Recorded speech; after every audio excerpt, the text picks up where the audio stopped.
は、おはようございます。宇治尾和樹です。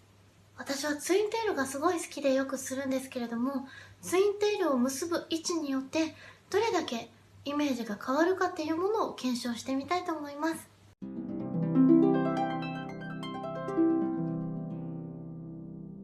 こちらの私は横紙を作ってるんですけれども、この横紙を置いておいて、まず下の方でツインテールを作ってみます。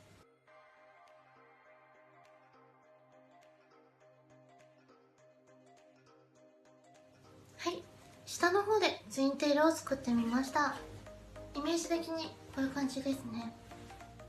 頭の上のヘッドドレスとかをつけた時にここら辺にボリュームが出てくるので、下の方にボリュームを出したい時はこういう結び方がおすすめです。髪の毛をふわふわにこうやってアレンジするのも可愛いと思います。それでは中ぐらいの位置でツインテールを作ってみます。耳の横ぐらいですね。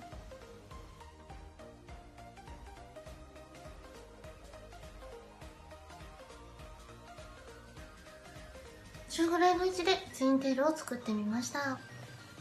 こういう感じになります。こちらもね、頭の上に乗せても可愛いと思いますし、こういうヘッドドレス的なものをつけて後ろとか前でリボンを結んでみるのもすごい似合うと思います。はい、こういう感じです。それでは最後に一番高い位置でツインテールを作ってみます。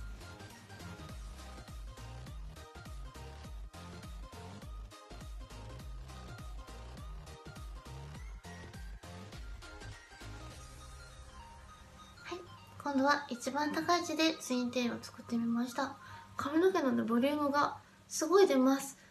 今全てのツインテールの位置はこことこことここで作っているんですけれども、さらにこちら奥に行くとまた違った印象になります。こういう感じですね。本当にツインテール一つとってもいろんなイメージがすごい変わってくるので、ぜひいろんなツインテールで試してみてくださいね。高い位置のツインテールでヘッドドレスをつけてしまうと結構上の方にボーンっていう感じになるんですけれども、これはこれですごく可愛いのでぜひ試してみてください。例えばここを引き出して内側から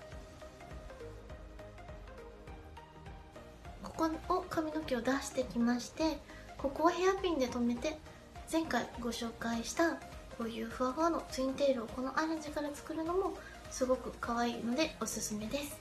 それではいろんな高さの位置でのツインテールのご紹介でした。もしよろしければご自分でもいろいろ試してみてください。それではありがとうございました。宇治尾和樹でした。よろしければワンダーウェルトチャンネル、たくさんいろんな動画を載せております。チャンネル登録よろしくお願いいたします。それではありがとうございました。